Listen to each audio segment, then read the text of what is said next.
What are the major differences in global health insurance? Imagine trying to get health care in a country where the system is like a well-oiled machine versus one where it feels more like a puzzle. That's what we're exploring today. Different countries set up their health insurance in various ways, and these choices impact how people access care, especially in Black communities. Some countries use a single-payer system. This means the government pays for everyone's health care, like in the United Kingdom, Canada, and many Nordic countries. It's designed to give everyone equal access without worrying about costs. Because the government handles the bills, there are fewer financial barriers, and the process is usually simpler.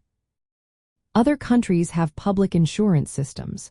These are run by the government but often work alongside private insurance options. Germany is a good example. About 88% of Germans get their health coverage through public insurance, with some people choosing private plans for extra services. This setup helps many people, but not everyone gets the same level of care. Then there are mixed systems, like in the United States. Here, public programs like Medicare, which covers people over 65, and Medicaid, for those with low income, work with private insurance companies. Many Americans have private insurance through their jobs or buy it themselves. But this mix can make it tricky to navigate and leave some people without coverage. Countries with universal coverage, whether through single-payer or public insurance, tend to have better health outcomes. They spend less per person on health care and often see longer lifespans and lower infant death rates. The United States spends more money but does not always get the same results.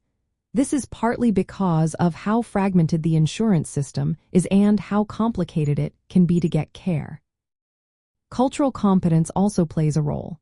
Even in countries with universal coverage, care isn't always culturally sensitive. For Black communities, this means healthcare providers need training to understand specific health issues like high blood pressure and diabetes that affect African Americans more often. Offering nutrition advice that respects cultural food traditions, like healthier soul food options, can make a big difference. For Black communities, navigating these systems can be easier in countries with universal coverage, but they still need services that are tailored to their needs. In systems like the United States, where insurance can be confusing and coverage gaps exist, it's even more important to focus on preventative care and culturally sensitive health education. Programs that promote fitness and mental health tailored to African American lifestyles are essential.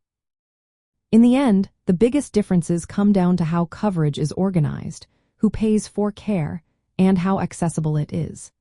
Countries with universal systems tend to support better health equity, which is key for reducing disparities. But no matter where you are, making sure care is culturally competent and easy to navigate helps improve health outcomes for Black communities.